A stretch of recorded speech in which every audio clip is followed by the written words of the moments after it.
When Beard hit me and the Outsiders up for this Play It Loud gig, he sold us on the sacred opportunity to sit down in dark bars and on sawdust stages and commune with all kinds of talented people. He said it would be like comparing scars and road maps with fellow travelers and storytellers. It would mean meeting people who are just like me, or maybe nothing like me at all given first glance, and mostly something, everything in between. Meeting those people and finding those connections. A collective of seekers. Those people who are reaching out through their artistry, talent, songs, seeking to bridge that great divide from us to them, from me to you. That's what art does.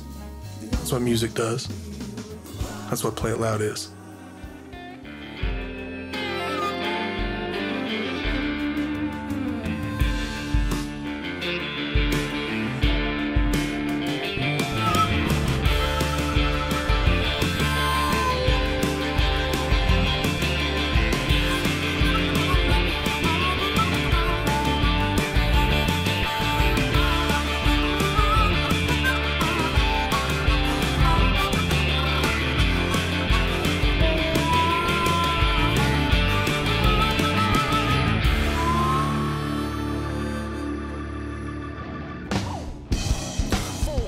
I met Tori Ruffin, it's safe to say the legendary, but he'd probably just laugh it off, at his bar, the Juice Maker Lounge in Tulsa.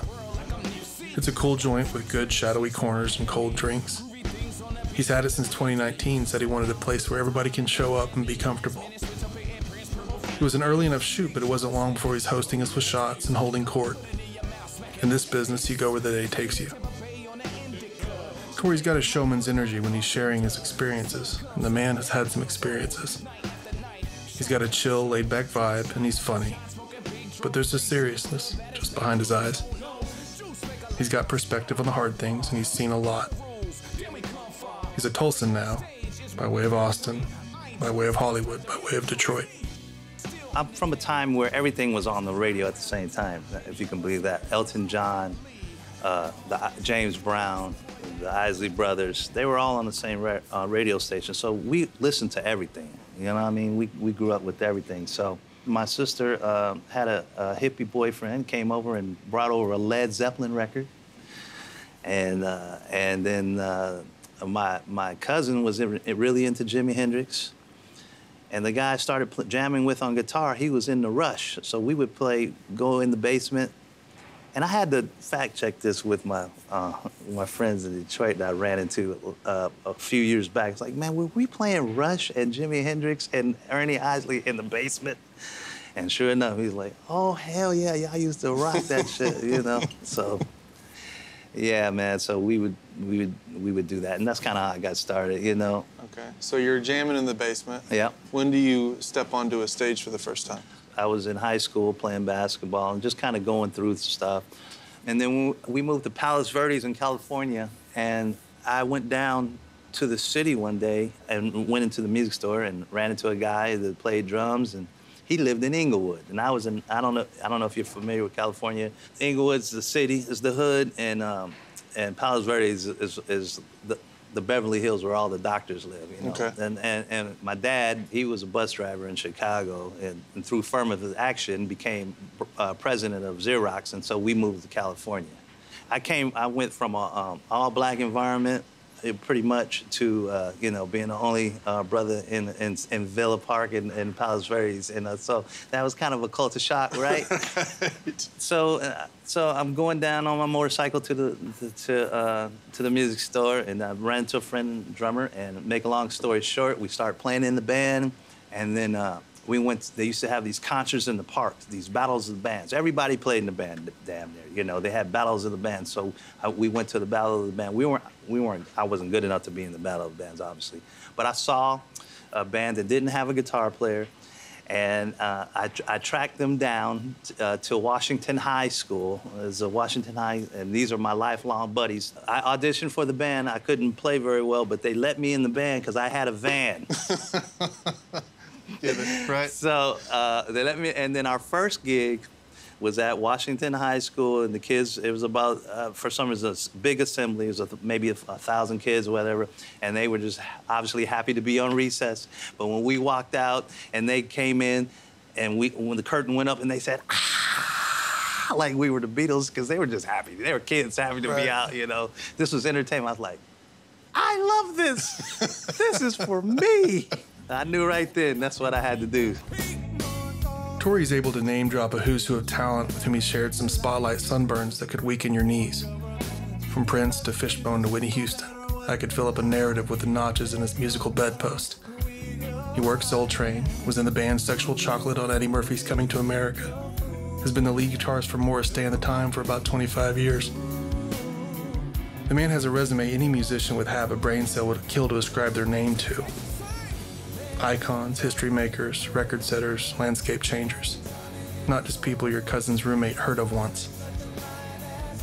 Tori describes the music industry as a hard business, but he's been there, and nobody gets anywhere without talent and drive. He's got both, and he succeeded. His journey and ability could render him intimidating, but his humility and self-deprecation make it easy to tamp that down, share some beers with him. I got the feeling that a lot of people consider him a friend. So Arsenio Hall came on the air, and my buddy Bruce Sterling, he talked to Arsenio, and back in the day, everybody needed a band, you know. All the acts that came on Arsenio, Jay Leno, they all needed a band. So he said, hey, listen, instead of you guys going here and there, I'll be the one-stop shop. I'll put together the band for you. We'll rehearse them. We'll take care of all the payment. You guys we're the one-stop shop. And it worked, you know. So next thing I knew, I was either MDing or playing guitar for anybody that was anybody in the early 90s. This was about 89, 91, Bobby Brown, TLC. I mean, we were putting together Whitney Houston, Mariah Carey. We were putting together all these bands. It was pretty remarkable achievement. We had all the back line and all the musicians, and we would do all the late night shows. But back in the day, we weren't thinking like, oh shit, this was Whitney Houston, or oh this. We were thinking, oh man, we get to pay rent today, you know. We weren't thinking, oh this is. But we were aware that these were huge stars. But in LA, you don't think of it like, oh man, this is an icon or whatever. You're thinking like, man, I hope this check comes so we can, so we can eat. Those are some serious names you're dropping. Obviously, I mean, like if you go back and look at your history, people you've played with, these are huge names. Yeah. When did you realize that you were good? Is there a moment that you're like, I got this. I got something here. Man, LA's competitive, so you never get too high on yourself, because anytime you turn around, there's somebody tear your ass up, you know, country. I was teaching at MI next to, but it was a funk class, obviously, but Frank Gambale, I don't know, these are, and Scott Henderson, brilliant jazz, top of the line jazz player. Here I am, you know. Am I teaching kids how to play some rhythm? But I'm going to Frank Gambale and Scott Henderson's class, you know, sitting there and going, God dang, you know, this is amazing.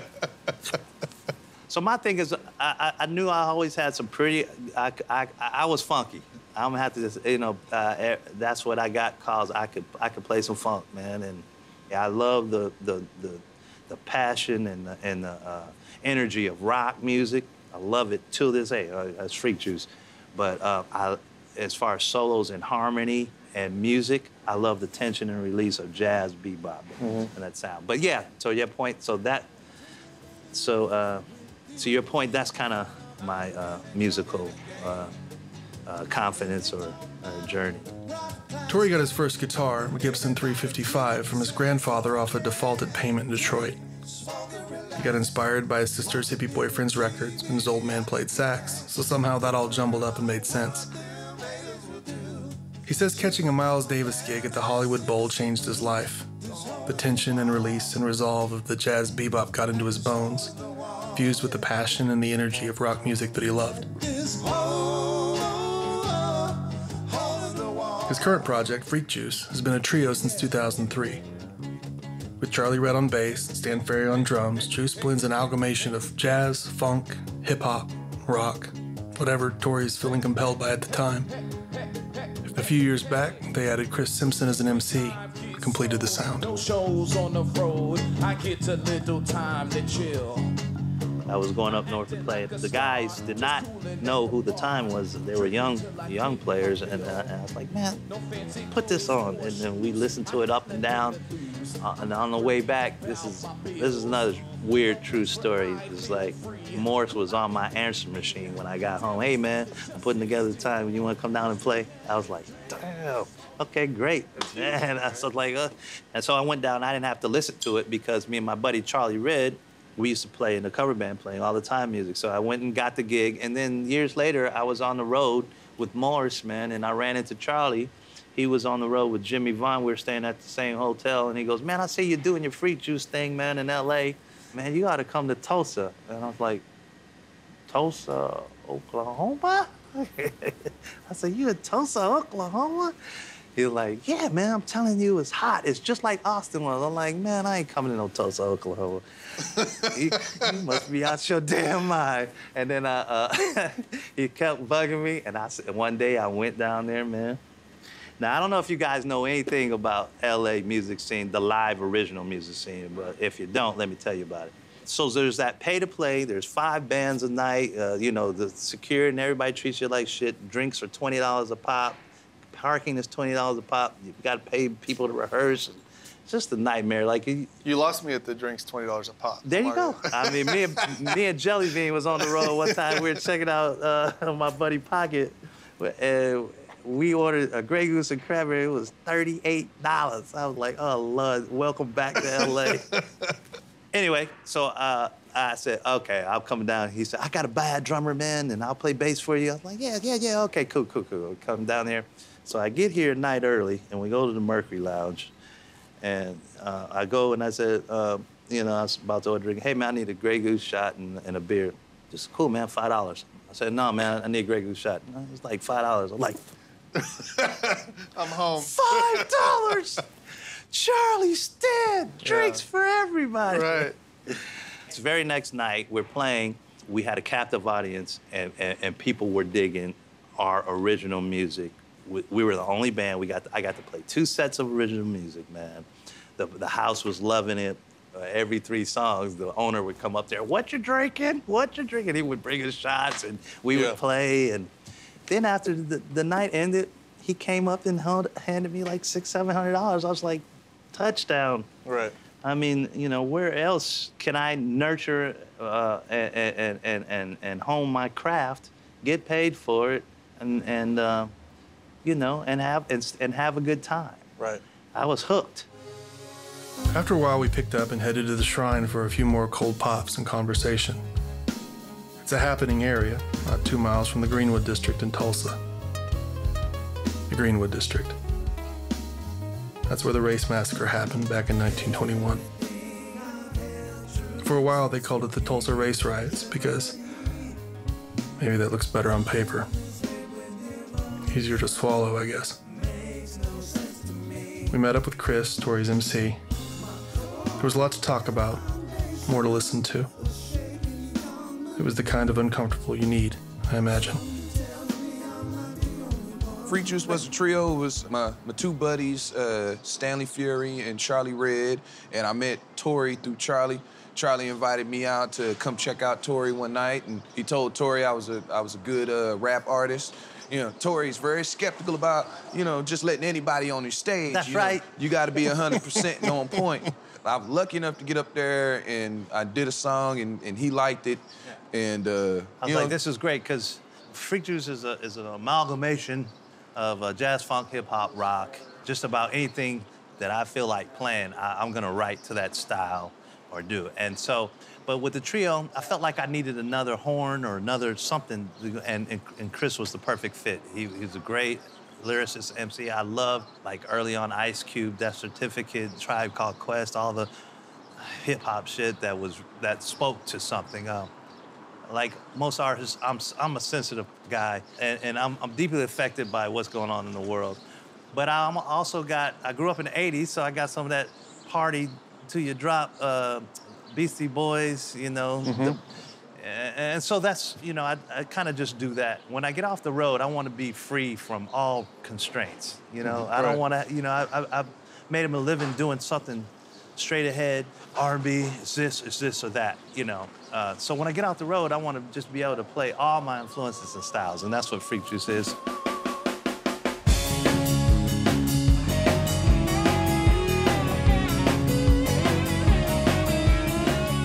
When we started writing, we wanted to be socially conscious, but we wanted to talk about things that are affecting us right now. Right. And we were reading the paper and seeing on TV everybody talking about the Tulsa Race Massacre and what happened that day.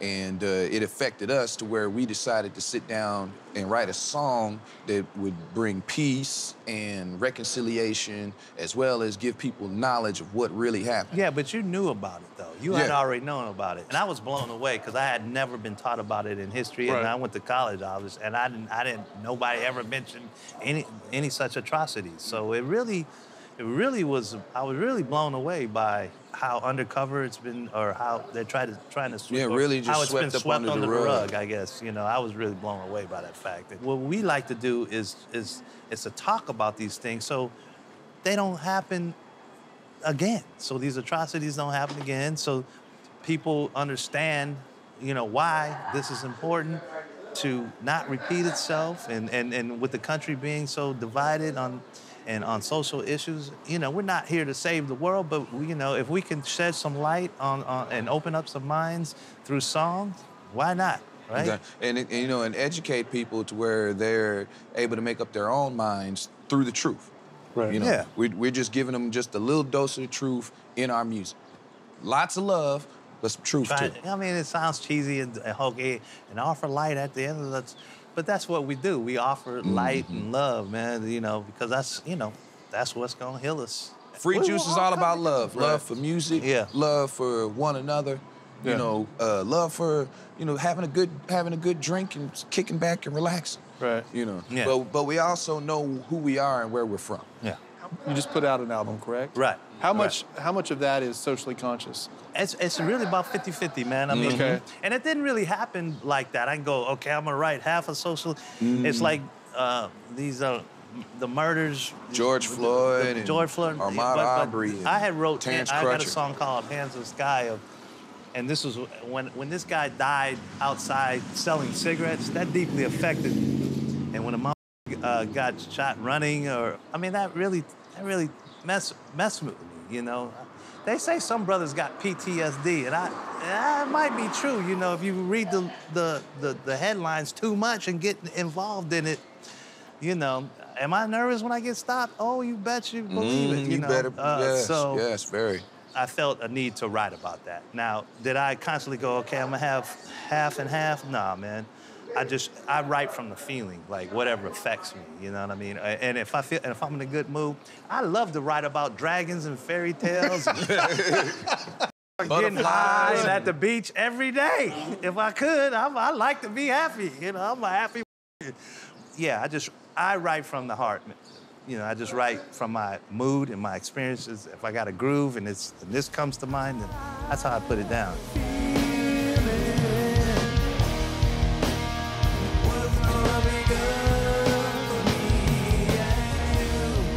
We sit here and we talk about feeling like things are so fragmented, so socio-politically, culturally. You get on social media, you watch, depending on what news station, where you're getting your information.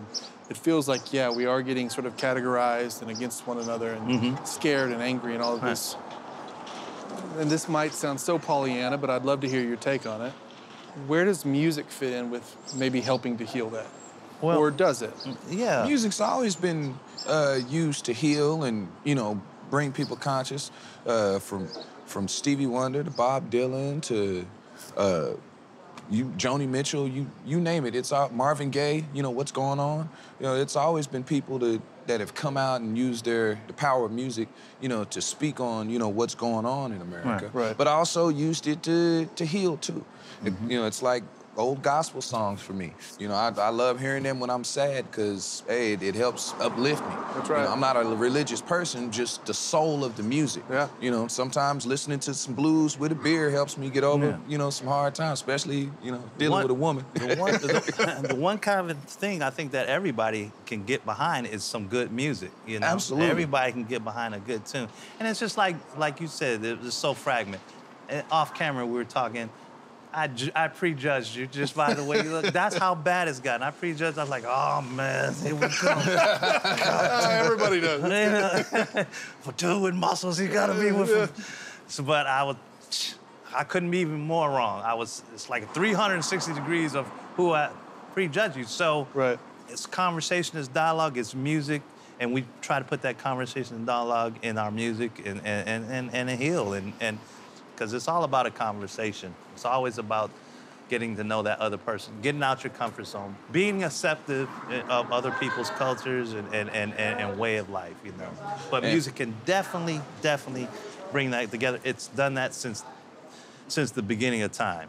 Yeah, man. I agree. So, yeah. Well, there's the whole argument, like whenever you see people getting sort of cantankerous about like celebrities, musicians, filmmakers, whatever, they get up and use their spotlight to talk about politics, and people are like, hey, I don't want to hear what you think. Yeah. But it's like, it's easy to sort of acknowledge if you've got a spotlight and a microphone and a chance to say something, why wouldn't you? Yeah. I mean, if you're popular and you can move people for the better and positive, I think it's your duty. Yeah. If you get popular and you can change society for the better, that's your moral obligation, as they would say.